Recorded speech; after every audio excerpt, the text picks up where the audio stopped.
Alright, hell yeah. So we're going to go over plane strain, and let's see how we do. And now we got material mechanics. This is the book of James M. Gear. So let's get into it. So this is the transformation equations for plane strain. And strain is going to be a change in, so if you have a cube or a small little element, it's going to be a change in length. And so that cube is going to change length. So I think we're just going to kind of go for the pictures. Alright, so here's our cube, and we have the x, y, z direction. We're going to say this has dimensions a in the x, a dimension b, a height in the y, and into the page, out of the page, a dimension c. And so strain is going to be a change in length divided by the original length. And so, if I'm saying this right, it's a change in length per unit length. And so this value right here, and this is where textbooks get a little heady, because you're just like, well, like I don't know where you got this little equation. So this is just change in length. You could put delta x. This is going to be your change in length in the x direction, and so we're going to have that in terms of strain. So we need the equation for strain, and just the general equation for strain is that it's the change in length divided by the original length. And so if I knew the strain in the x direction, that's going to be normal strain in the x direction. That's going to be the change in length in the x direction. This length right here divided by a. And so this change in length is strain is this change in length divided by a. So therefore, the change in length part is strain times a. So anyway, I'm not going to write anything, but I'm just going to kind of talk my way through there. And then so same thing here. So we have a change in length in the y direction. You could think of that as a normal strain in the y direction. Strain is a change in length compared to the original length. So the strain in the y direction, sigma y, epsilon y, is going to be the change in length in the y direction divided by b. And so so if that's epsilon is equal to change in length divided by b, the change in length part is b to the other side. So we have b strain in the y. Okay, so I think we're up to speed on those two terms. Now, this is going to be plane strain. Like obviously we could have a change in the z direction, and this is going to be the first part where the text says this is a little bit also heady, because we're gonna associate this, like we're gonna say there's a lot of similarities between having just stresses in the x direction and y direction, and then a shear about this xy plane, the xy plane, where this becomes like a diamond shape, maybe a narrower diamond shape in this xy plane. But it doesn't become a diamond shape in the yz plane or the xz plane. And so that's plane stress, where you just have a normal stress in the x, a normal stress in the y, and a shear stress in the xy, on the xy face in the xy plane. Normal strain, wait. So the reason I bring that up is because in the text is because if I pull on something in the x direction and tension it, what's going to happen is it's going to, Poisson's ratio says, we'll back up. If I pull on it, it's definitely going to change in length in the x direction.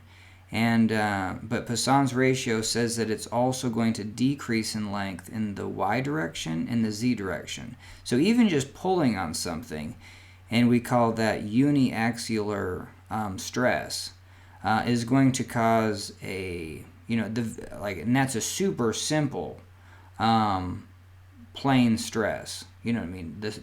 And plane just means about the y-x axis. So I have a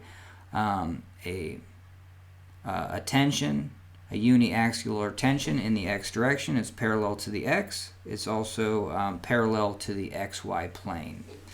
And so in that case, Poisson's ratio says, hey, we're going to get some, this thing's going to reduce in width this way in the z direction, and in reduce in height in the y direction. And so you will get a strain, a change in length per the, the original length in the z direction is c. You would get a change in length due to just uniaxial stress. So when we talk about plane strain, we have to like fix this direction. I mean, we have to like fix this this length, and so and that's where the text says, hey, when you're talking about plane strain, like it's not going to be synonymous with plane stress from that aspect. Like they do a couple problems where if this is a chunk of rubber and I encase it in two walls, and there's one wall on this side along this and then there's a wall on that side, then this z direction cannot change at all. And then maybe I compress, uniaxial compression of that rubber, and so I will have I will have a change in length in the x direction. Like if I compress on both faces, it's going to shorten in the x direction. Let me get some water. Poisson's ratio said it would, if we do have compression in the x direction and a shortening of this length, Poisson's ratio says we're going to get a bulging out in the y and z direction. But if we're bounded in the z direction, then we're just going to get a bulging out in the y direction. And that would be something where the plane strain equations would satisfy. Cool. And, all right, hell yeah. So then we also have this term. This is normal strain. Strain, I think of stretch, compared to stress. Stress, I think of strength. So we had normal stress, which over an area resulted in a force on that area. Strain is a change in length compared to the original length. So it does have a value, and strain is a number that's equal to this change in length compared to the original length. And so it's very synonymous with a percent change in length. If this change in length was A, then strain would be A divided by A, and that would be 1. Multiplied by 100, that would be 100% increase. And so that's what we would have. If I increase this length by 100%, it would double. Cool. So this term over here is called shear strain. Yeah, even just the terminology. The strain terms get me all the time. But it also just means I guess strain is a stretch. It's also a deformation. So obviously, like, hey, just this thing getting longer in this direction is one way we could look at it, getting longer in this direction. But we can also have this rotate, and that's exactly what a shear stress. If I put a force up on this face, and then if this was a chunk of rubber, and then I put a force on top here and pull it this way, then it would take this shape, and so it would deform. Okay, so that is going to be shear strain. And so that's what we're going to be looking at. Those three are what we call plane strain, because we just have a normal in the E, a normal in the Y, and a shear about this YX plane. We have a diamond shape in the YX plane. We don't have a diamond shape in the YZ or the Z or the XZ plane. We don't have that diamond shape, and we also don't have a change in length in the Z direction. So those are the things that are 0 that we don't have for plane strain. Just like plane stress, we don't have any stresses in the Z, and we also don't have any shear stresses on this face. And so we don't have any, let's see, what do we don't have? Stresses, we don't have any shear stresses on this XZ face. So yeah, so this, yeah, the bottom face right here, or we don't have any shear stresses on the YZ face, which is, oh, yeah, my bad. So, so let's look at this term. So this is tau xz. That's going to be a shear on this face, but in the Z direction. Cool. So any face can have a normal stress, and it can have a shear stress in 2 perpendicular directions. And, you know what I mean, those perpendicular directions can add to, you know, an angle, but we just make them, perpendicular. So this face could have a shear on the X face in the Y direction. It could be on the X face in the Z direction. This face could have a shear on the Y face in the X direction, which we do have, or it could have a shear stress on the Y face in the Z direction.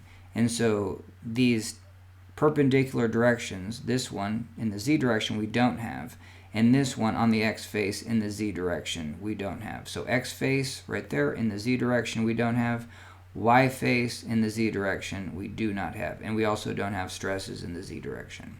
So that's how these are similar. Cool. And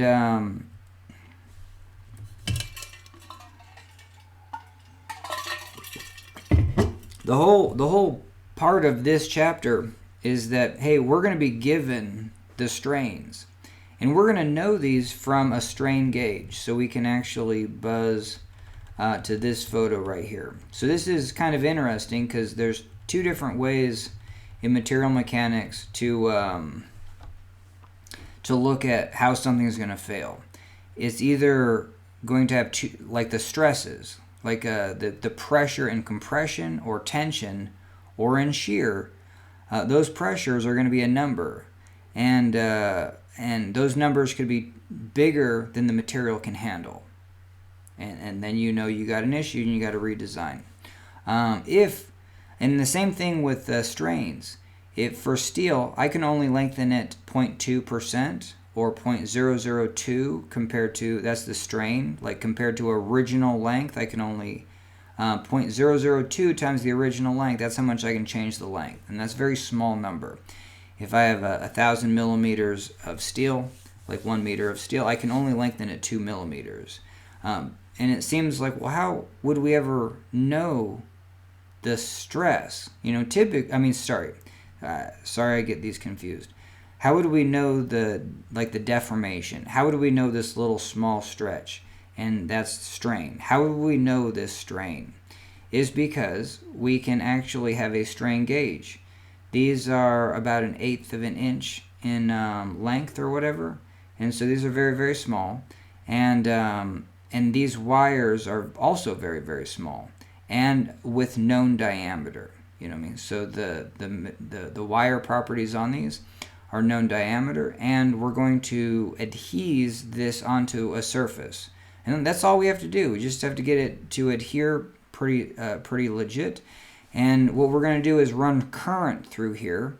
And when we do, this wire has a very specific resistance.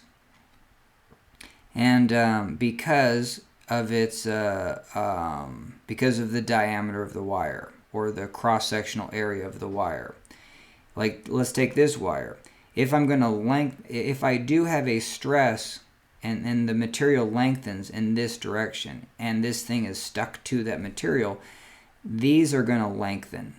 And that lengthening, due to Poisson's ratio, is going to reduce the area. And when we have electrical current go through there, we're going to be able to highly accurately detect the change in current. You know what I mean? Because now we have more resistance, and we're going to have a, you know what I mean? I don't want to say wrong things with electricity, but what would you have, like a drop in something? You know what I mean? You can record that.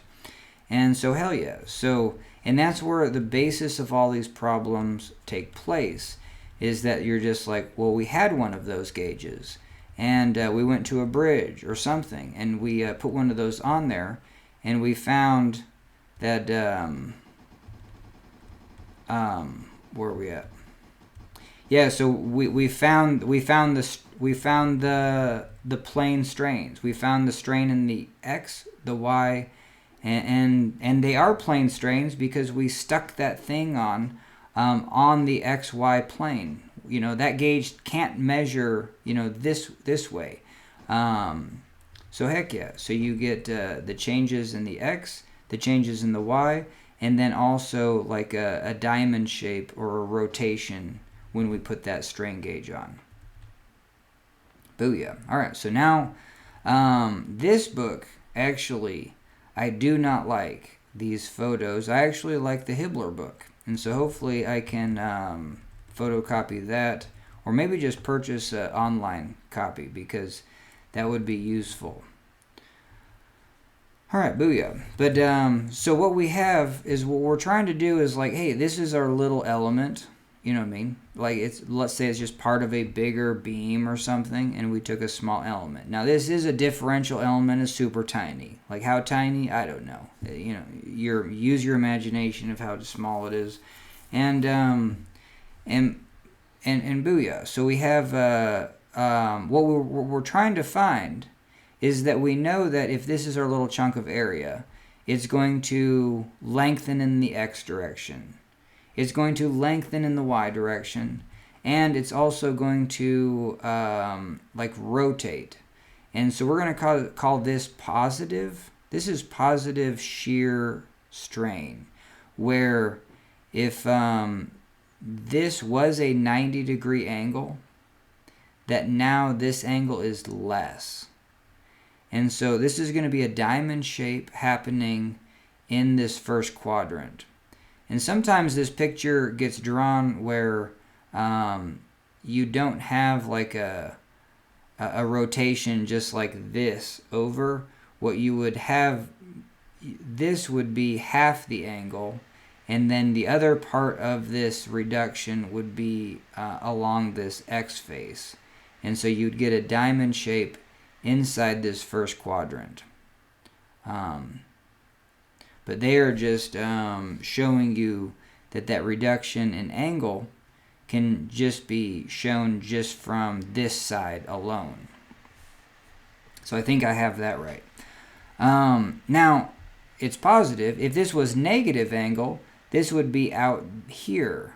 You know what I mean? And then this would still maintain on this face. And if it was a diamond shape, and we had this, and we just had half the angle here and half the angle here, we would have a fat diamond appear, and it would bulge out into this second and fourth quadrant. Quadrants being 1, 2, 3, and 4. Okay, so that would be negative shear strain. So in each of these, we know that the strains, the changes in length, the deformations, the stretching of each of these is can be superimposed upon one another.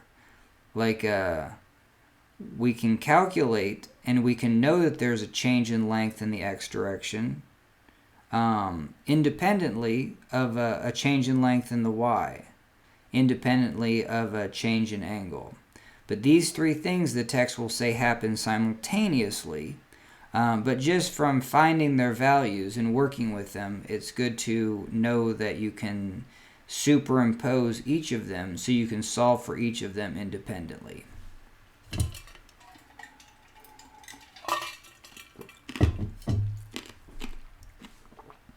All right, so the one thing that was the biggest hiccup, and, you know, they just mention it once. I mean, I'm sure they mention it a couple times, but these strains are incredibly small. So like this length, if this was steel, let's just pretend, and that's the other thing, even though this is an infinitesimal element, sometimes I just like to assume it's like the actual size of the beam. Like this is the height and this is the width.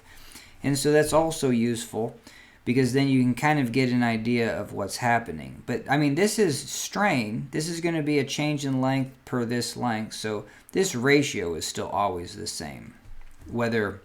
So let's take this to be 1,000 millimeters. It's going to be 1 meter or 1,000 millimeters at steel. And we're saying we're going to have the max change in length in the x direction. That's only 2 millimeters. So you can just imagine 1,000 millimeters and then 2 millimeters. So that distance is just incredibly small. Now for a diagram, you need to blow it up just because you'll have a little triangle here where, and let me jump ahead, this will be your hypotenuse, and this will be a side of a right triangle, and this will be a side of the right triangle. And these two sides, this one's going to be in the x1 direction, and this one's going to be in the y1 direction. Even though the way they have it drawn, like this angle is like, less than the x1 by this angle alpha 1. We'll get into that into a second. But what I bring up is the fact that the text says these changes in length are so small that this angle is so small that this angle for this calculation right here, this is a wrong calculation. So keep that in mind. And this whole book is full of these. You know what I mean? Because you just have to assume small angles, and you just have to get on with life. You know what I mean? So what we're assuming is that this angle doesn't form, and this is in the x1 direction. So let's see what we do with this knowledge. All right, so yeah, and in general, what we're doing here is we're saying that I know that it changes lengths in the x direction, and I know it changes lengths in the y direction, but maybe like I have less change in length in a rotated direction or more. We found that with stress, is that, hey, if I had stress in this direction and a normal stress in this direction, that was only part of the picture. Like maybe you could take whatever larger number you had and then double it. And then that would be what's happening on a rotated plane. And so keep that in mind too, because that's like the who cares approach. Like if we're going through this technical detail, just let's say we have a number 5 here and a number 10 there, and then on a rotated plane we get a number 17. You know what I mean? Okay, and then that's number 17 is what's going to cause, we have to use that and then this material is going to fail at 20. And so we're good. But it's just like we weren't expecting 17 when we see a number 5 and whatever else I said. So that's the general gist of material mechanics, is you have two different numbers to compare. You can have pressure and stress, which I like to think of as the strength of the material. That's going to be in PSI or pascals, and that's the normal stress or shear stress. And any material can take so much normal stress or compressive stress or shear stress, and there's going to be 3 different numbers for the strengths of those. Same thing with the material when we come to changing its length. And maybe if it's like wood fibers, the change in length in the x direction can be along the longitudinal can be hella, but you can't, like the fibers do not want to be ripped apart perpendicular. Like the lignin, hopefully I'm saying that right, that just kind of holds the fibers together. Oh, they do not like to get pulled apart. Like wood is incredibly weak in that direction, especially if you're pulling on it. So from that perspective, heck yeah, even for a change in length compared to the original length of wood that you're given like an 8-foot 2x4, hey, maybe I can actually substantially move it and number. And you know what I mean? And these numbers are small. So like for steel and metals, this number is 0.001 0.001, 0.002. That's 2 times 10 to the negative 3. And we don't write it like that. We don't even write it 2 times 10 to the negative 3. We would even write it as 2,000 times 10 to the negative 6. Because for metals, you're going to have 0.002 or 0.001 or less. 0.0005. And so that would be associated with 500 times 10 to the 6. So a lot of these strain values will be like 500.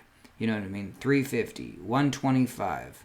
And because we're not trying to change the length of something to its absolute max, but we do want to know how, we do want to get that number, and then we do want to compare it to a max change in length. So that's what happens in material mechanics. And that's the other thing, is just like, well, why are we, aren't we just good when we if something can take a 2,000 times 10 to the negative 6 strain like steel, and I'm only doing like 125 times 10 to the negative 6. Well, we still got to check it, and maybe and even with these transformation equations, like I tried to also have in my mind of like, hey, when is it who cares? Like, because if I get a value for the strain in the X and the strain in the Y, and even a shear, like what's the worst possible scenario? And that's why we have Moore's circle. And it's kind of good to play around with that, to be like, well, what is the worst possible? What if I just double all the numbers? You know what I mean? And is that fairly close? Could there be a number bigger than just doubling all the numbers? And stuff like that. So anyway, so that's what we're going to explore. And I don't know if I can even do it justice on this, but we'll try. And so now we're going to get into the nitty gritty. We'll see if I can do it.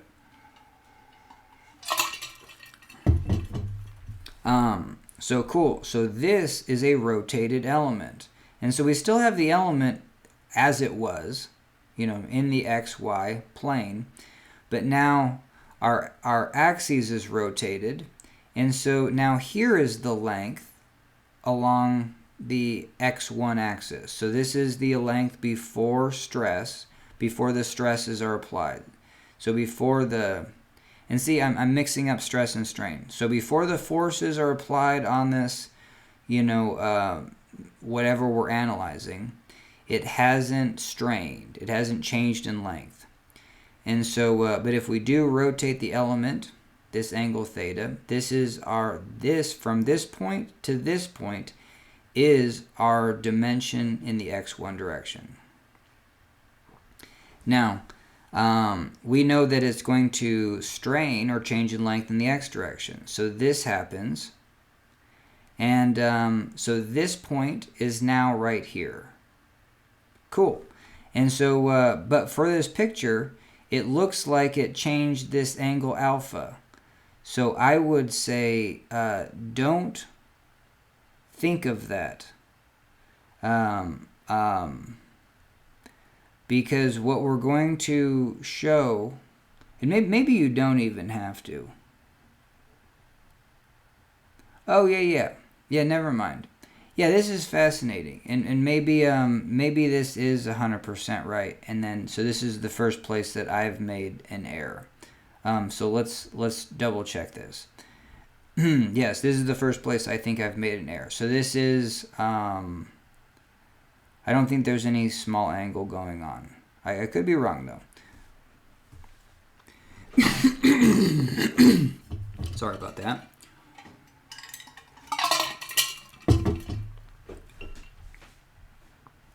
All right, so what we are interested in is this change in length right here.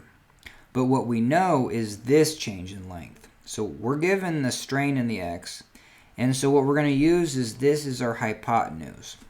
So from trigonometry, what I think I would like to teach is that, hey, we're going to have this as our hypotenuse, and we know it's a hypotenuse because it's not in any of the directions we're trying to measure. Like we're trying to measure the two, and we'll actually use both of these. What we need to know is the component of this in the x1 direction and the component in the y1. See how this is y1? And so this is parallel to the y1. And so if this is our hypotenuse, we're going to use sines and cosines, but we need an angle. So this angle right here is going to be the same as this angle theta. And so, so let's do the x1 first. If this is our angle, the sun is shining on the sining part, so the x1 is going to be the cosine part. So we're going to have this length cosine theta, and that's going to be this change in the x1. So, so the strain, this is going to be the strain in the x1 direction, is going to be this, which is the strain in the x dx. That's the change in length in the x direction. So that's our term right there, just times the cosine theta. Heck yeah. But then keep in mind that this is going to be the strain in the x dx, this length, times the sine of theta. And we should talk about that right now, because what we're going, so right there, what did we just find? With this value, we found the strain in the x1 direction, but just due to the strain in the x. You know what I mean? So this is going to be one component of the strain in the x1 direction. And then over here, because this thing raises up to here, we still have a change in length in the x1 direction. So so this is the x1 direction, and this is the new length right there. And so we're going to have that's going to be in. Oh yeah. So this is wrong in the fact that like if I'm measuring this change in length in the x1 direction, let's see, this length right here, is it? I can't tell if this alpha is one of those small angle things that makes it not 100% perfect. So again, don't quote me either way on that. Okay, but what I'm pointing out is like, hey, this strain in the y is also going to cause this line. You know what I mean? Because this is our original line in the x1 direction, and we want to see if it changes length. And because we have a strain in the y, this does change length. This line is now up to there. Yes, and so here's where the small angle happens. Because I'm saying that this is the original, and we're going to call this, in some books you would call this dx, dx1. In the Hibbler book, they're going to call this dx1. And they're going to call this the prime direction in the Hibbler. And I think I kind of like that. I just like the diagrams in the Hibbler, because it's really difficult to see this triangle and how that works out. But in the Hibbler, this is going to be dx prime, because this is the x prime direction. So I might use that terminology for this. This is the y prime direction. And when this goes to here, sure, it looks like just this is the change in length. But this is only the change in length in the x direction if that this point from right here to right here is the same as this original point from right there to right there. And this would have to sweep out an arc. You know what I mean? That's why this angle alpha 2 has to be incredibly small to say that this is a straight line. Because else, if this is on a pivot and this is the radius and this swings out to here, it's going to be just a little bit less. But because this angle is so small, we're going to say it's not a little bit less, and it's just right there. So that, from this diagram, that is what drove me insane. And I think if I was to rewrite textbooks, especially when it comes to small angles, like, I don't know, it would be useful to actually at the same time simultaneously not use small angles and say, hey, this change in length is actually this plus this tiny little amount. You know what I mean? Because this point, like this point is now up here, and I'm gonna, and I from yeah, and so actually, yeah. And then, yeah, so even this little triangle, if I was to find, so the only thing I know definitively on this triangle is this height right here. This is going to be my change in length in the y direction. We're going to call that a elongation. We're going to call that a, what are the other words for strain? Like, obviously it's a strain. And a deformation. And so this value is 100% accurate.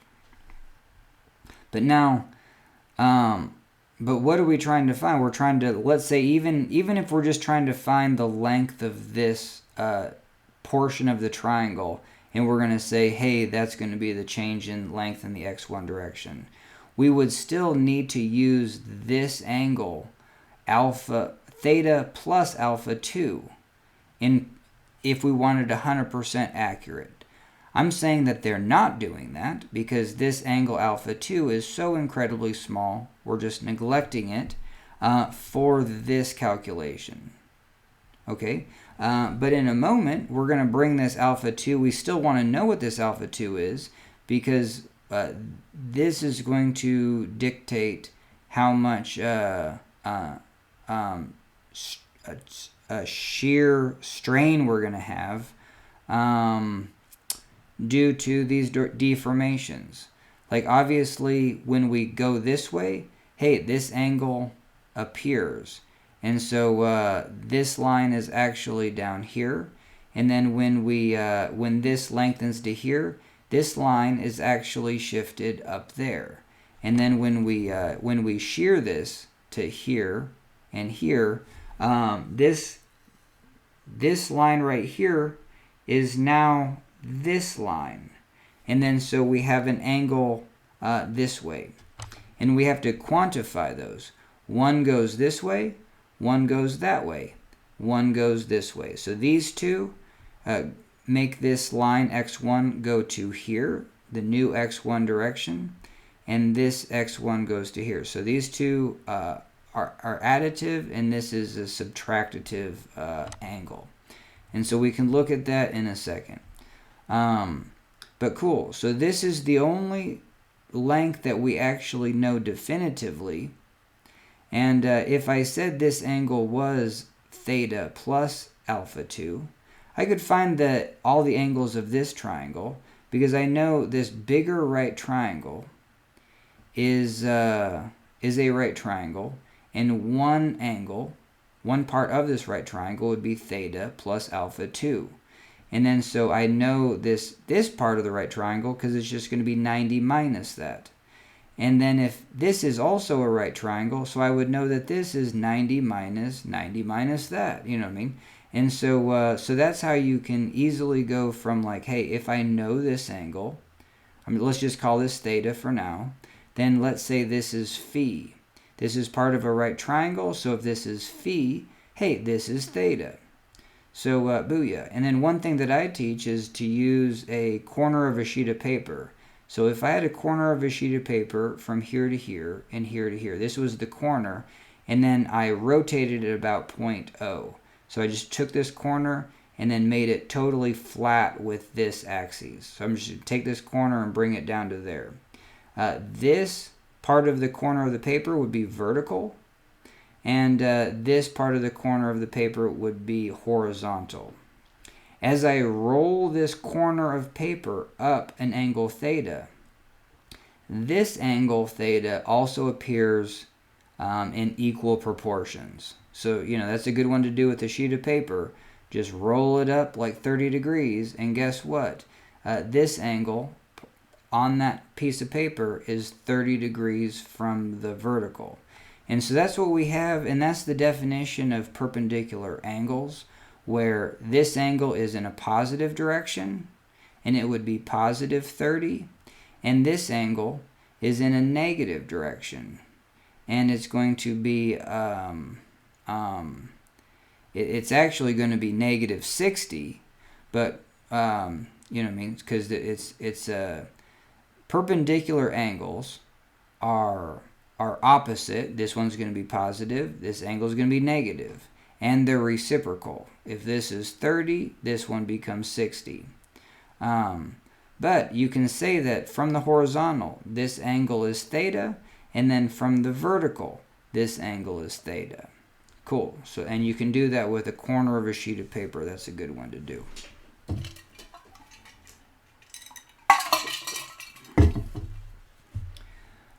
All right, so booyah. So back to the small angle thing. This alpha 2 doesn't exist, you know, for our calculation. It's too small. We do know this. We're going to turn it into a hypotenuse, and now we know this angle theta. So that's kind of the quick of it.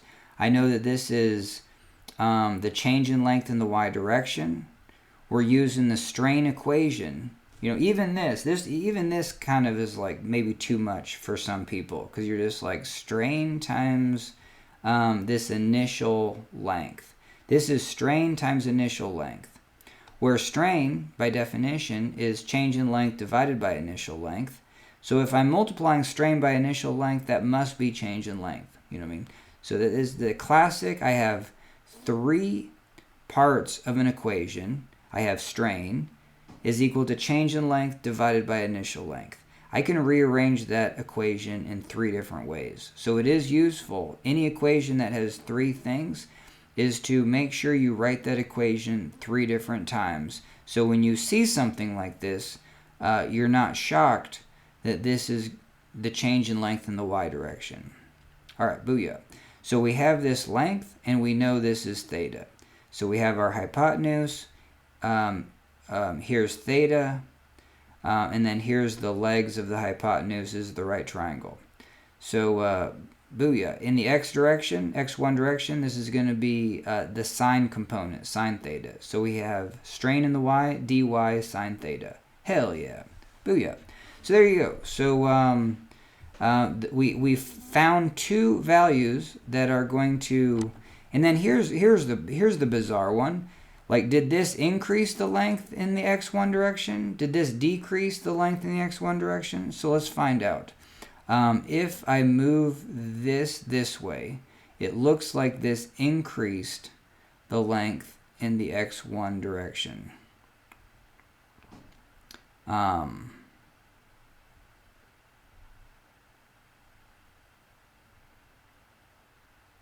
Yep, because this length increased.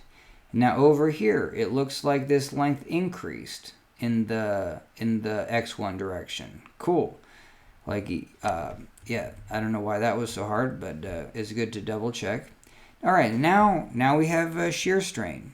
So this face moves, you know, if this is positive, if this is a positive shear strain, we said this diamond shape is all in the first quadrant and becomes a diamond shape in the first quadrant. So that means this angle of 90 gets reduced by this angle. Shear strain is an angle in radians. This angle is incredibly small. So small that it doesn't sweep out an arc. It does the same thing up here. It basically just sweeps out a straight line. You know what I mean? From there to there, it's a straight line. So this thing is sweeping out a straight line, and you know what I mean? It would be basically tangent, like a tangent to here. So that's what this line is doing. So if this height is dy, so is this height. You know what I mean? So, because you can see from the picture, this looks like more than dy, right? But no, because this angle is so small, it gets swept out to there. And so this dotted line is the same distance. That's the small angle type of thing. All right, so let's see what's going on. So same thing. We have this line from O to this corner. That's going to be our dx prime, which, you know, is the distance in this x1. The Hibbler book does x prime direction. And we want to know how it changes length. And so when we have this positive shear, and just throw some asterisks on the page, because I swear when we add these, a couple of them are negative and one's positive. So, And let's just go to the equation. So here's the strain in the x1 direction. We're going to have positive, positive. Hey, they're all positive. So sweet. Heck yeah. And that's what we see here. If we have positive shifting of this strain, then this length from there to there is now going to be from here, follow this dotted line to there. This angle alpha 3 doesn't exist because it's so tiny. And so what we do know, and then this is it's a little bit more work when you're given the shear strain, because it's an angle. And you have to go back to, it's an angle in radians. And so you have to go back to be like, hey, any angle is going to be an angle of a circle. You know what I mean? And that's what I've been trying. Like that this week, I was just like, hell yeah, any angle. You can't have an angle without two lines dimensioning it. You know what I mean? If you didn't have a dimension on these lines, I mean, then you're just doing math. And sorry to rag on math, but you know, I mean, it's just there'd be a theoretical concept. I mean, one, it's like, hell yeah, if we're gonna measure an angle between two things, that's what I love about geometry, because these are tangible things. Like this thing has tangible length, and this line must have, I mean, it can't go on for infinity, you know what I mean, if it's a problem that is in the real world. And so so that was kind of the cool thing that I learned this week. I just thought that was cool. It's like, if I'm given an angle, any angle, it has to be the angle, it has to have radiuses, you know what I mean? So like, even just like right here, this is a radius of this angle. Now sure, this is a different radius, you know what I mean, but it's of this angle if I'm comparing these two lines. And so I think that's kind of useful, because then any angle can be like, oh, it's just portion, it's a portion, it's a portion of a circle. Cool. So so then the light bulbs can go on that if I have an angle in radians, that angle must be, it has to be associated with a radius. And so that was this week's kind of aha moment, is that you can't have an angle, you know, in just tangible geometry for problems if it's not associated with some sort of radius. Now, it can have two lines, and it can have two different radiuses for sure. But with this small angle, hell no. Like, both radiuses are the same. So that's kind of cool. And that is the light bulb moment when you're dealing with something that's probably the trickiest little Greek letter. I think it's worse than, I don't know. There's something about tau, epsilon, and gamma. I think it's just I think it's just because of the concepts. You know, not to get too left field, but I think they're used to explain very difficult material mechanics concepts, where force and normal strain and compression and tension, hey, I think I can handle. I don't mind sigma at all, but the little epsilon and the little gamma, I think that's where that comes from. It's just because they're just more difficult concepts, and so the Greek letter comes with some baggage. All right, booyah. So again, this is a angle in radians. If I knew the radius, that gives me arc length. And so that's one of the equations that I swear I graduated not knowing, is that radians times radius is arc length. That's how I say it, because anytime you're given anything in radians, you can multiply by radius to make it something normal. And there's 3 you can do that with. If I know an angle in radians, that's bizarre, multiply by radius to get an arc length. If I know an angular speed, angles per second, multiply by radius, I get a tangential velocity. That sounds pretty normal.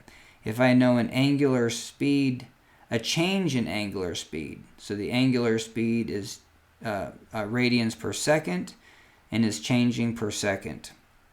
Radians per second. Multiply that by radius. I get something normal, which is the tangential velocity. Sorry, it's tangential acceleration. Cool. So anyway, so anytime you got radians, multiply by radius, you get that something normal. And in this case, we get arc length. And again, this arc length is not going to be a curve. We're not treating it like a curve because this angle is so small that it basically just moves tangent. And so it just moves from here to, you can't even, like if this was, you wouldn't be able to even perceive a pixel. Like that would be too much shear for most things, I think. You know what I mean? Because the shear is just usually pretty small. But anyway, so that is just a tangential movement. And so what we have is that, well, radians times radius is that arc length, and we're just saying that arc length is a straight line. Done. And so I know, and so we're going to draw the picture like this, just crazy huge. And so that means that I know the length of this line right here.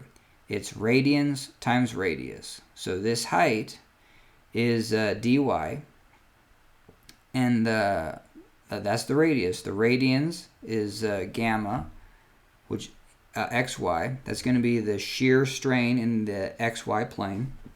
And so heck yeah. So this line right there, we know it. It's going to be radians times radius. So look at that. So even though it's just a jumble of letters, I can pull that out and see that this is radians times radius. Now again, this is the thing that we know, and and then we know that this line used to be from here to here, and now it's going to be from here to here. Again, we are disregarding alpha 3 in this calculation. We're saying that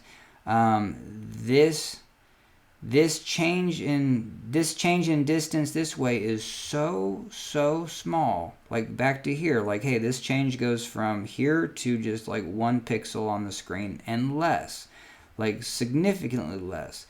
You can't even perceive it. And so this line basically has the same angle. So this line has an angle theta. This new line right here, we're basically assuming it has the angle theta due to small angles.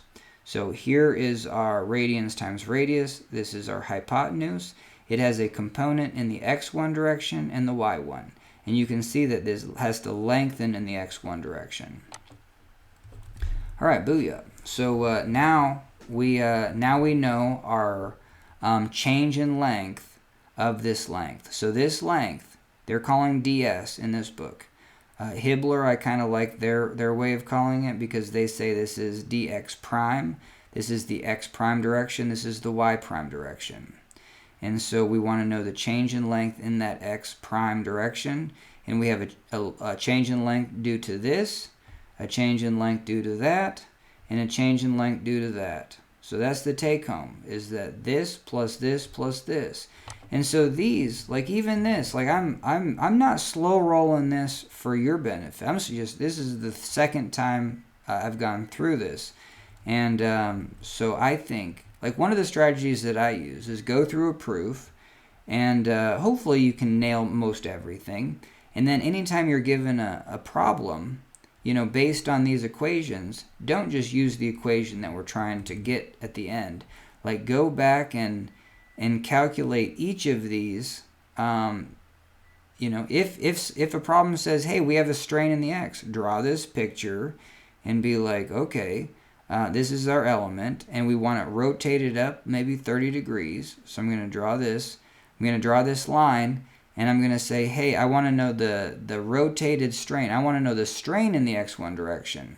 And then so I know this is going to, just because I rotated my axes, you know what I mean? The element, and I think that's a good take-home point for me. This element doesn't change. This element has a lengthening in this direction, a lengthening in that direction, and then a reduction of angle in that direction. It doesn't matter where I slap this axis on. And so that's going to be useful. Why is that useful? Oh yeah, because check this out. Because if I rotate, so this is what's going to happen. Is I'm going to rotate my axes, and I want to know the change in length in this direction. That's the whole point. But pretty soon, I'm also going to want to know the change in length in the y direction. And that's what this book and Hibbler does not go over, which is crazy. They just derive the equation in terms of this angle theta. And sure, you get the equation. You get the derived algebraic equation. But then they just say, hey, the strain in the x prime or the strain in the y1 or y prime direction is just when you throw theta is equal to theta plus 90. And I think that is such a disservice, because it should also be represented by this photo. But then my question is, like, where do you draw your element? I mean, do you have to draw your element like slanted up like this or something like that? And that just got, I thought that was confusing. And so it's like you don't have to do, oh,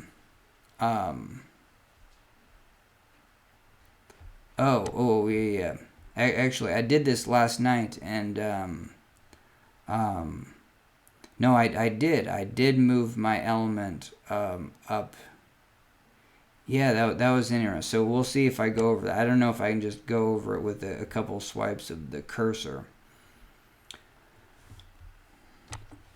But we should, so before we do that, let's get to you're going to add these three terms up, and that's going to be the strain in the x1 direction. So let's take a look at that. So we're going to have, and you're going to get this equation, and you're just like, why isn't this in blue? You know what I mean? So like, what gives? Because isn't the strain in the x direction just the strain in the x dx cosine theta plus strain in the y dy sine theta plus shear strain in the xy plane times dy cosine theta? Why isn't it just the additive of those? Well, what is dx? So that's where what they want to show is that they want everything in terms of the angle. And so dx is dx is the term in this equation, dy is in this one, and then dy is in this one. So we can relate what dy is in terms of, or let's see what we do.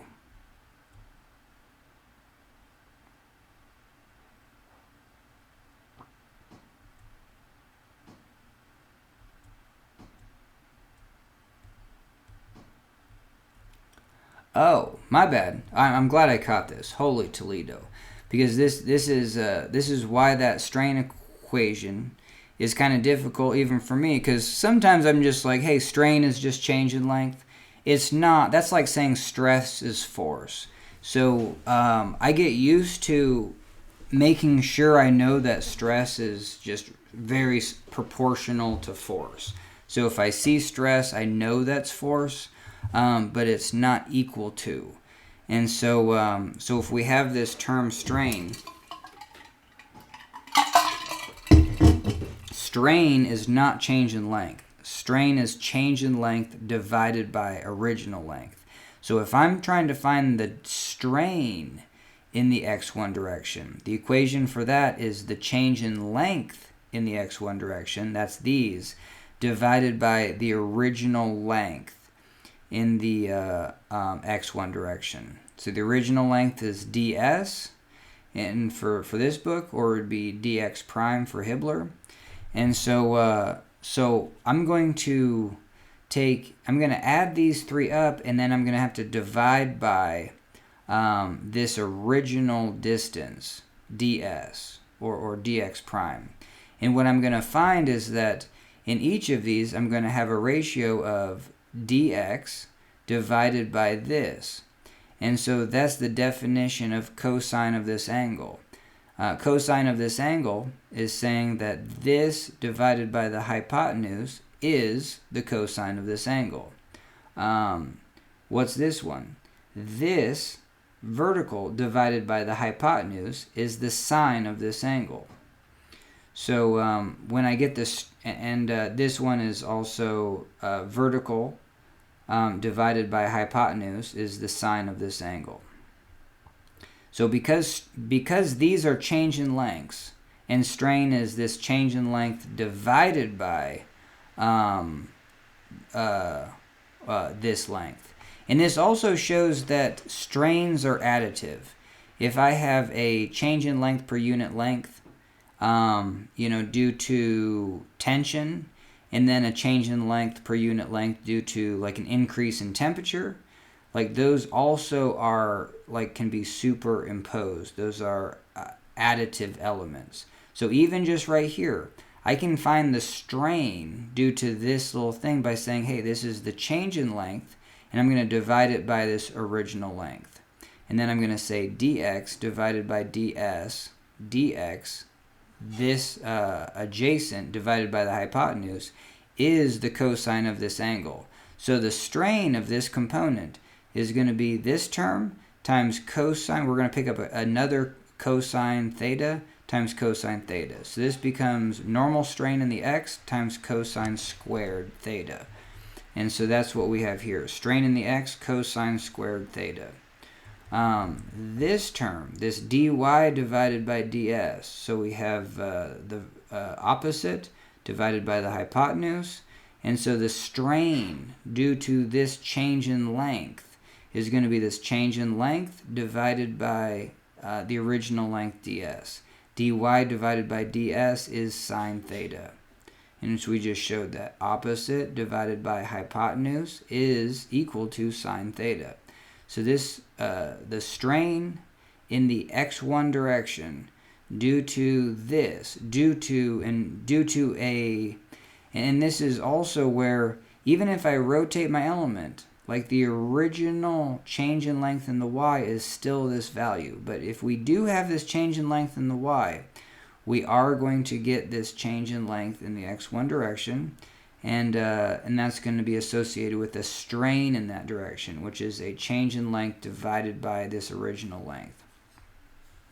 So that's going to be epsilon y sine theta sine theta.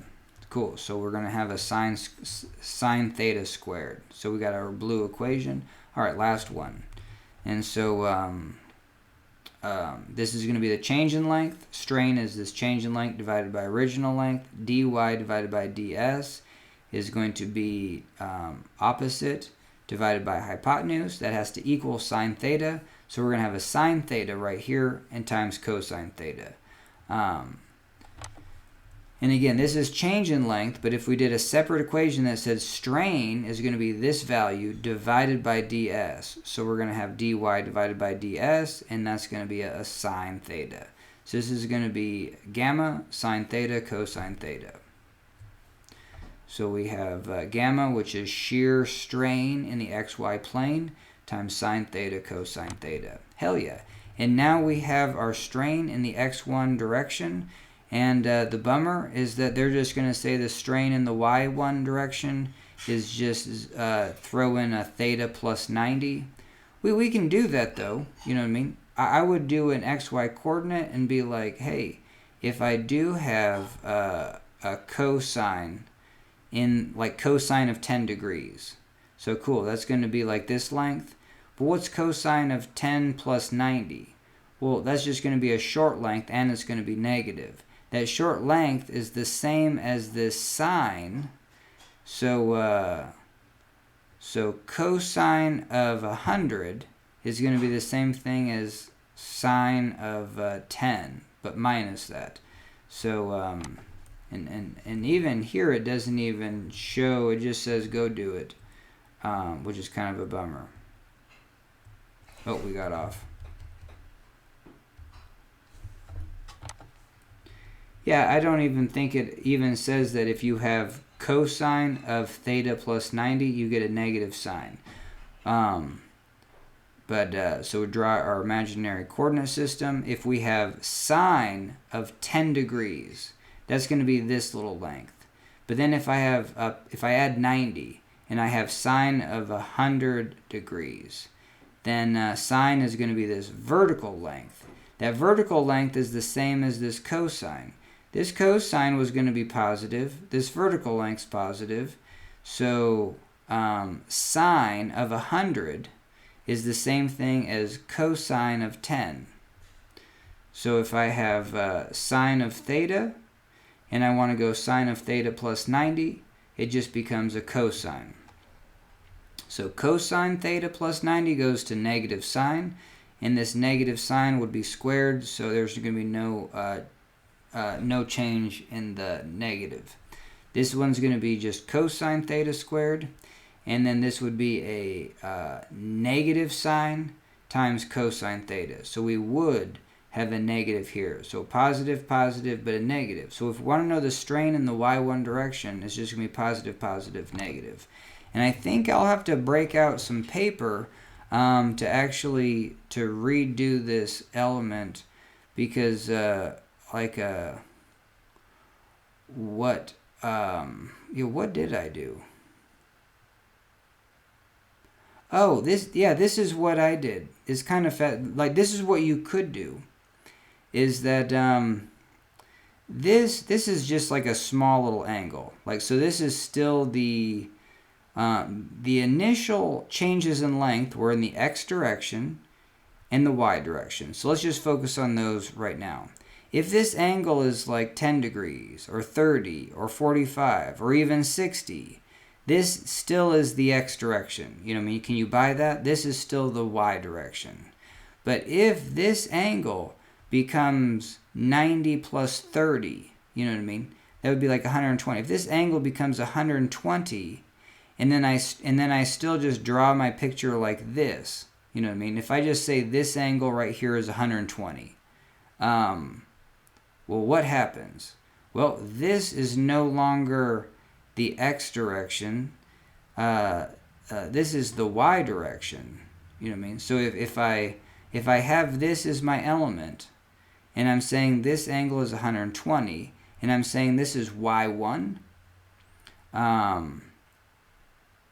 then this is the y direction, and this is the x direction. But the same thing is to just draw your element over here. But I swear I had to draw that at the coffee shop, and I was messing up the signs, but I finally got it. I finally got it to go where it made sense to me, and all the signs like worked out. And so there's no way I'm going to do that with just imaginary cursor.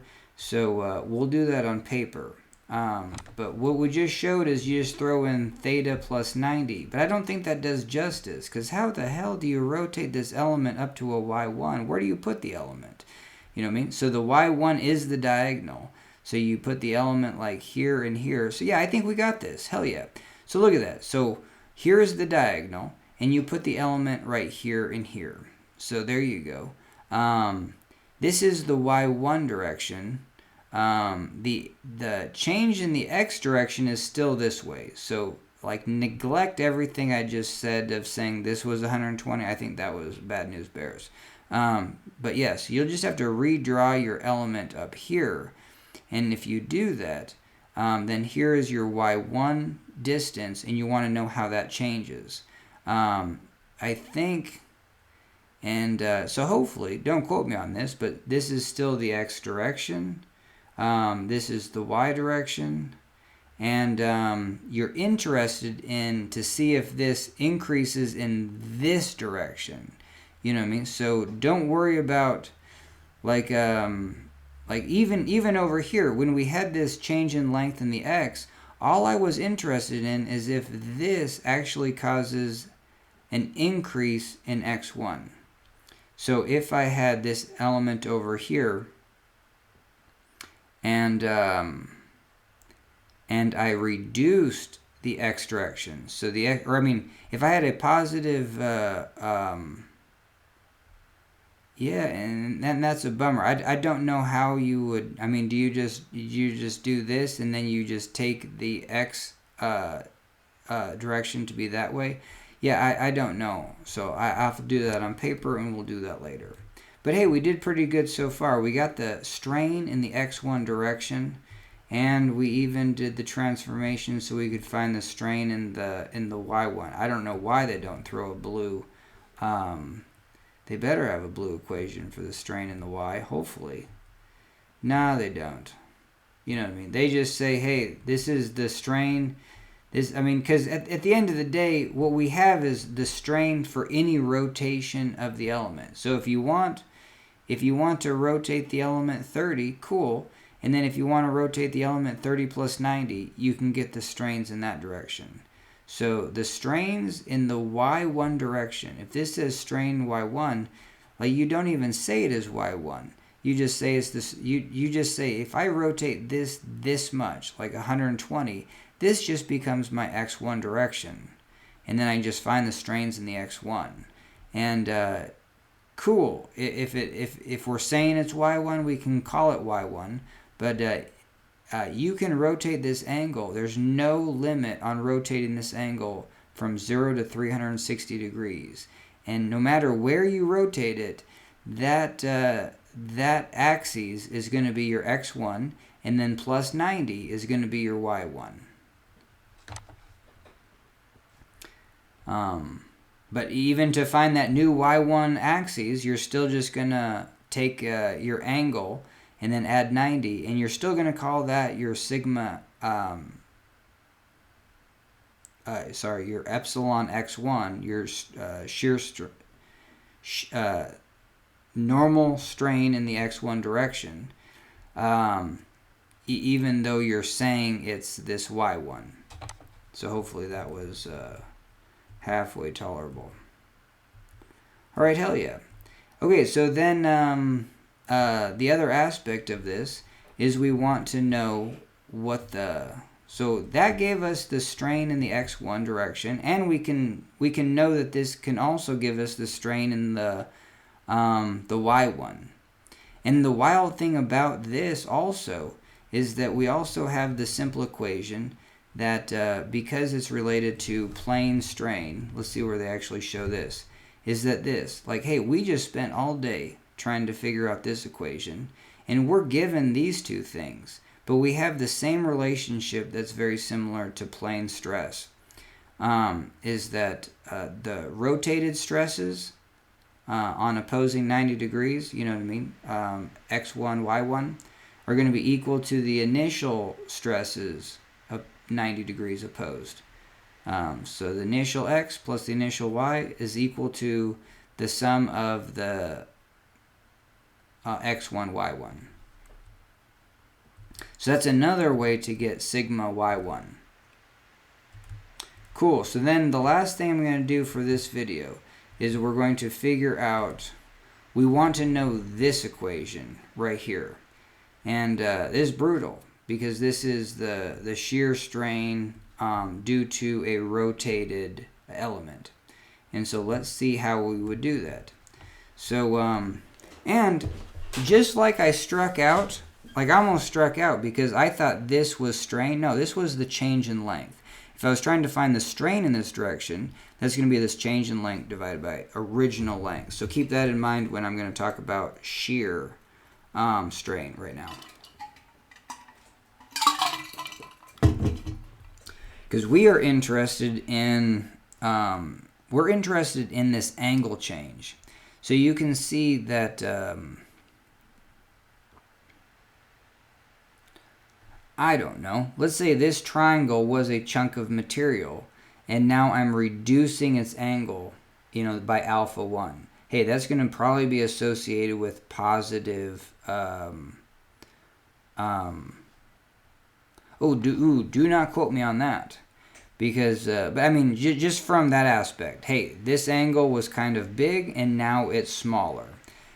And so positive shear strain is if I have this 90-degree corner and I reduce it, hey, that's going to be positive. That's going to be associated with a positive angle. So let's see if that counteracts what I'm about to say next. All right, so what are we interested in? We are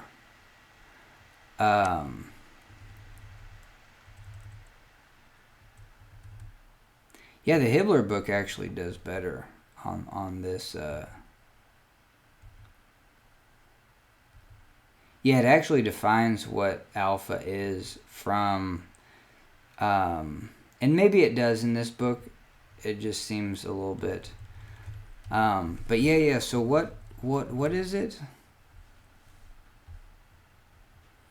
Oh, well, yeah. And how is this a rotated element?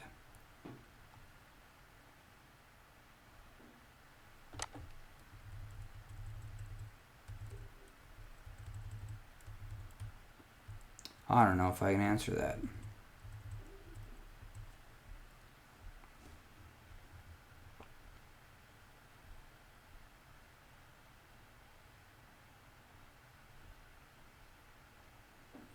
Oh, yeah, this is interesting. So, I guess I'm just going to try to go for it. That if this line is in the x1 direction, and due to this strain, this line rotates this way, I guess I'm just going to call that positive strain.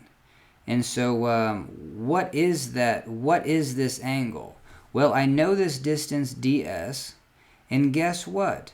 I know this distance. Y is like, go back to this length. We know this change in length in the x is normal strain in the x dx. So that's going to be this straight line. I'm going to call this a hypotenuse, and I know the two sides of it. What I'm interested in is this side right here. If this is theta, then from the horizontal, this is also theta. It's kind of like the Z shape, so that's one way to figure out similar angles. So if this is theta, hell yeah. And I know that this is normal strain in the x direction times dx. So that's the hypotenuse, and I know what this is. This is going to be the sine of that. So this is ex dx sine theta. And if I know this, I know how this alpha is related, because alpha is in radians, must be associated with the radius. That's going to be ds, or dx prime in the Hibbler book. And so radians times radius is this arc length. And because this is such a small angle, this arc length is just a straight line. And we just solved for it. Epsilon x dx sine theta. So then we have this equation that says radians times radius. So this times this is this. So we're just going to take this divided by the radius. And that's going to be alpha 1. And so we're going to have ex dx sine theta divided by ds. Cool, we're going to have that same thing where we have dx divided by ds. That's going to be this. The adjacent divided by the hypotenuse, that's going to be a cosine term. So again, if I want to know alpha, I'm going to relate the fact that radians times radius is this arc length. And so alpha is this divided by ds. This is epsilon x dx sine theta divided by ds. Dx divided by ds is cosine theta. So I'm going to have alpha 1 as ex sine theta cosine theta. Hell yeah. So let's go back to see where alpha 1 is. And we have cosine theta sine theta. So, and then just the... so here's where you combined it all. And we have alpha is negative... Oh, and see... they're going to call that the negative direction.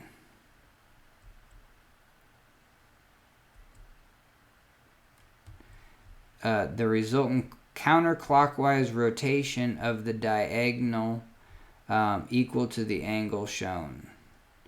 So anyway, so I guess just sign convention, and that's just that's the part that I hate, is where it's just like, okay, I don't know why that's intuitive, but this is a not a right-hand rule rotation, and what we're saying is that if this rotates due to a right-hand rule rotation, that's going to be a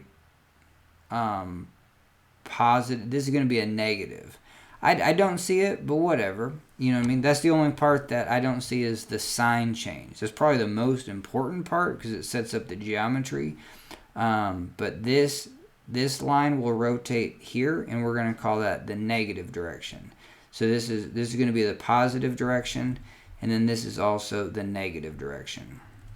So let's speed it up a notch. Radians times radius is arc length, and so this radians is going to be this divided by ds. This is this hypotenuse. This is my angle. So this is cosine. This cosine of theta divided by ds. So I have a cosine divided by ds. dy divided by ds is sine theta. So this will be positive ey sine theta cosine theta. And so that's what we have. So that's why these two terms are both sine theta cosine theta. And we need alpha. And so we have a negative ex, and then negative, and then we have a positive ey, sine theta cosine theta. So we just showed that this rotates, and it's too bad that, you know what I mean, that's why I make videos to see where I am going wrong, and it's just like, well, darn it, I don't know why. I think it's really difficult for me to see the rotation of this body giving a diagonal that goes through the middle of it. You know what I mean? Like, does that make sense? Like, it seems like if I rotated this thing up to a y, then I would basically see. I think that's that's tripping me out.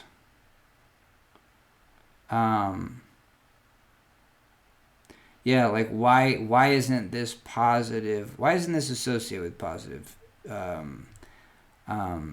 shear? And maybe it's not. Okay, yeah, because this book just says that, hey, we're just by convention. Yeah, I think that's what's happening here. By convention, I'm going to say this alpha is using the right-hand rule. This is going to be a negative change in angle. This is going to be a positive change in angle. Yeah, so I think I figured it out. It has nothing to do with the final, like right now we're not talking this value. We're not talking the angle changed, which would be the shear strain in the x1, y1 plane. We're just saying this diagonal changes. And we're just saying whether it's positive to a right-hand rule convention, where if we have, typically you have a horizontal with your first axis, your x-axis to the right, and typically we do this. You do an angle from the horizontal in this direction. That's why this is the first, second, third, and fourth quadrant. So this is going to be positive angle. So that means that this is negative angle. And that's it. See, I'm just getting 2 steps ahead. And so let's finish it up with the alpha 3. And yeah, let's see if this one's any harder. So not really. We just know that our horizontal is going to be radians times radius. It's going to be gamma xy times dx, which is also called the shear strain in the xy plane times dx. The angle theta is going to, if this is theta, then, this is brutal. So if this is theta, let's do Zorro. That means that this is theta. Cool.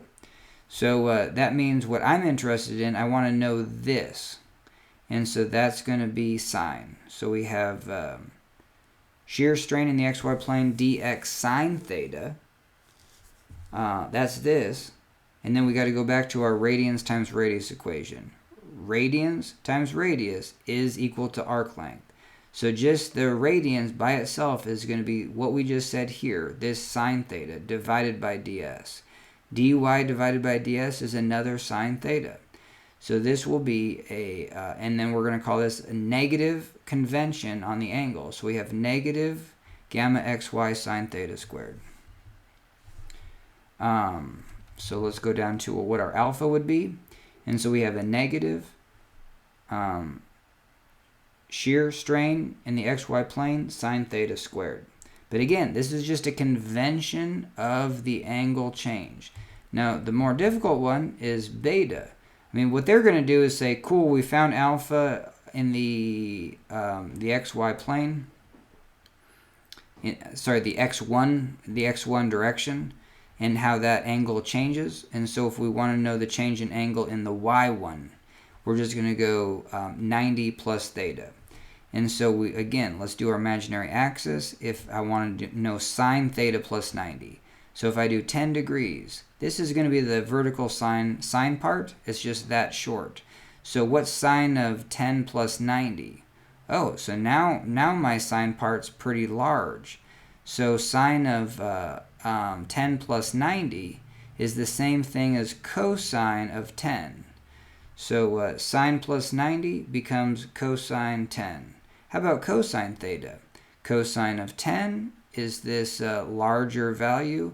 Cosine of 10 plus 90 is going to be a negative shorter value.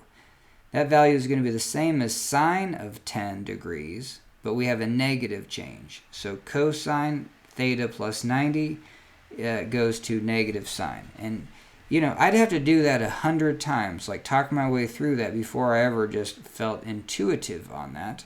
And just before I ever felt just knowing it from a guess. So, hell yeah. So sine theta becomes cosine becomes negative sine. And we're going to have just a kind of a flip-flop. This really doesn't change except a negative. And so beta becomes, this negative goes away, and you can see that there. Sine theta squared wouldn't matter what happens. It's just still going to be a negative quantity. And so beta is, what? Why would it be not a negative? Huh.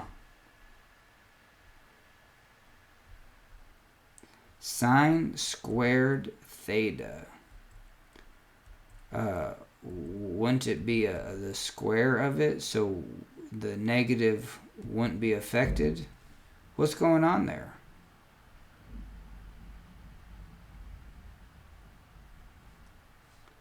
Unless they just multiply by the whole thing by a negative, I have no idea.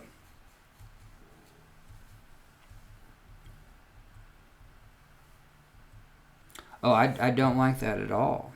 So again, if we have sine of 10 degrees, that's going to be this. Sine of 90 plus 10 is going to be that. That's going to be cosine.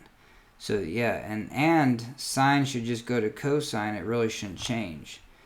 So alpha. So, and it just says beta. Yeah. The resulting... okay, yeah, okay. Two things going on here. The rotation of line OB, 734.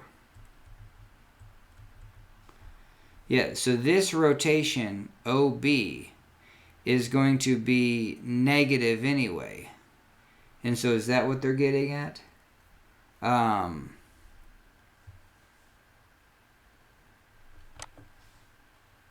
Oh yeah, I dislike probably both books when it comes to finding and for sure explaining what beta is, just because, you know what I mean? Hey, this angle is going to be positive this way. Or, if we find what alpha is, yeah, so we're just saying that beta is in the negative direction. And, well, let's see this. So the shear is going to be what alpha was. Yeah, because when we found alpha, like this was, oh yeah, fair enough. Okay, so thank goodness. So even though this element is right here, and then this line is right here, like the element, we're envisioning the element to be in this x1, y1 plane. And so if this is the bottom face of that element, if it rotates this way, that's going to be a diamond shape in this first quadrant. So that's going to be associated with positive shear strain, where you have a diamond shape that fits in the first quadrant. If the diamond shape bulges into the second quadrant and is a diamond shape, that's going to be negative. So the fact that this line bulges into that fourth quadrant, this alpha right here, that would be a negative. You know what I mean? So that would so that part of the alpha would so this negative would be a negative. This alpha is for sure just associated. If this is negative, heck yeah, the shear strain is negative. And so this was positive. So our alpha equation is good to go. All right, hell yeah. So that's the issue with kind of teaching on the fly, and it would be difficult and just not productive for me to kind of read through this. So we took a little break, and that was useful because we totally now understand what's going on with beta. Because this alpha term was going to be positive if this line rotated this way, and then negative if it rotated that way. So it's right-hand rule where counterclockwise rotations are considered positive changes in angle, and clockwise are going to be negative. When we rotate this, when we find the angle rotations beta, which is just, you don't even have to think of it as beta. Just when we rotate to x1, we're just doing the same thing. And our rotations, our angle is still positive if it rotates this way, and negative if it rotates that way. But what we have is that shear is when this bottom face rotates this way, that's going to be positive, and when this side face rotates in this way, that's going to be associated with a diamond shape in that first quadrant. And so when we find, we found the equation for this rotation, or we found the equation for alpha as a function of theta. We can find the equation for beta as a function of theta, because it's just going to be theta plus 90. But that's going to give us a positive value is going to be this way. But we want to say a positive value has to be this way. Because when we solve for alpha, like heck yeah, if alpha is positive, that's going to be associated with a positive shear strain. But if we solve for beta and got a positive number, that's going to be counteract. That's going to be, so we need to say, so in the book it says negative beta. So you're going to solve for beta as a function of the angle. But then you have to take the negative of that. So one way you could think of it is just like don't change it to a negative, and you're going to get the shear strain. You're going to have alpha minus beta. So some books probably will do it that way, because only if beta is a negative number, then it's going to be like a positive shear strain. And alpha and beta are going to be two different numbers. And so one might be like, let's say one is 8 and the other is 10. This was going to be a rotation in the positive 8, but this is going to be a rotation in the positive 10. And so all in all, your element is going to have a this is going to be associated with bulging out in this diamond shape. That's going to be negative shear strain. And so you're going to have negative 10 plus 8. You're going to have negative 2 for your total. So it is good to kind of wrap your head around the fact that when we do these rotations, we're getting the values in those directions, but then we have to, and that is exactly like plane stress, where we could find in the y1 direction, we could find, what could we find? We could find the shear stress in the y1 direction, but because the y1 direction is associated with the rotated you rotate it just 90 more. So it's basically the x1, and then this becomes your new y1. And then so the shear stress on that face, if you got a positive number, that's going to be this way. Where back on our normal element, you know what I mean, you would have to call it a negative. So that's where you would have a kind of a negative. So that negative, when looking at shear stress is going to be analogous to what we're doing with beta when finding shear strain. Cool. And so what they do from the equations, because again, we're not going to solve it pictorially, they're just going to say in the end, the shear strain is going to be alpha minus beta. Or it's going to be alpha plus beta, but we're going to take negative beta. So to get negative beta, we're going to take, you're going to take, this is alpha, and beta should just be theta plus 90. But what they're going to say is beta is the negative. See, that's really bizarre. They're going to call beta a term that's kind of counterintuitive. They're going to say beta is this equation at theta plus 90. So we got theta plus 90, theta plus 90, and theta plus 90. But it's the opposite, because all in all, we're going to add alpha plus beta to get this shear strain in the x1, y1. So this right here is alpha plus beta. And this is beta from this rotation theta plus 90, but then switching these signs. So this goes away and this becomes positive. So there you go. So beta is, this goes away, this becomes positive, but we still have to do theta plus 90, theta plus 90, theta plus 90. This would have no change, so it stays positive. What did we say? Cosine goes to, one of these goes to a negative. So is it cosine? So I have cosine of 10, and then cosine of 10 plus 90. That's going to be negative sine. So cosine goes to negative sine, and so we have cosine times sine. And then Hibbeler even does better, because if we do sine theta plus 90, I should write a cosine right here. But just in general, they're going to write sine first, cosine second. That was a nice touch in Hibbeler, just so you can kind of see from this to here.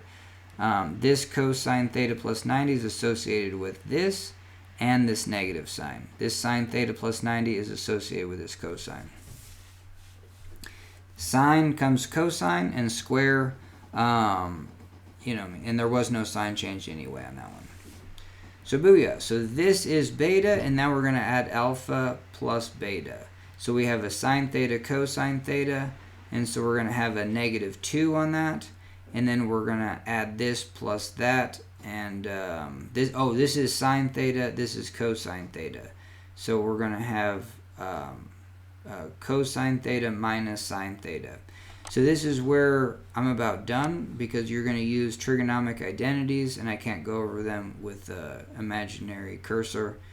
And so, but at least, and then what they do is they get this shear strain. If this is my thing, they get it as a diamond shape. If it is a diamond shape, it's going to have half the angle rotation about that vertical and half the angle rotation about the horizontal. The total shear strain, the total angle change, is going to be this times 2, but this is half of it's going to be off one edge and half of it's going to be off the other. So more useful is just to divide it by 2.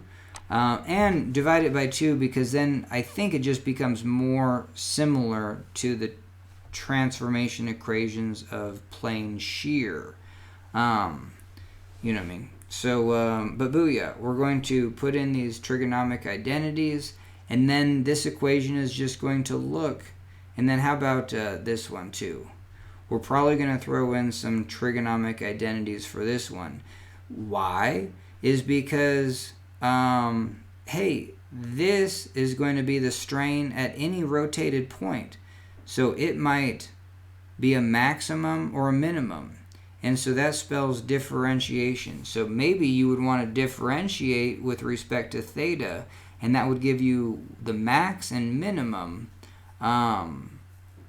values for theta. And to differentiate this, it's a bear to differentiate cosine squared theta, sine squared theta, or sine theta cosine theta. You would have to do the trigonomic identities anyway to get it down to get rid of the squares and to get rid of the product of sine and cosine. So that is the reason why you use trigonomic identities. If you're just like, why would you go the extra mile? Because you already have an equation. You could just graph this and find the maxes. So keep that in mind too. Alright, so then you use these trigonomic identities and booyah. So here's your two equations, and they mimic the strain and stress equations. So that's kind of what they show you, is that when stress is sigma x, it's synonymous when strain is sigma y. So we have adding the strains dividing by 2. This is finding the center of the circle, you know what I mean, from that perspective. And what else?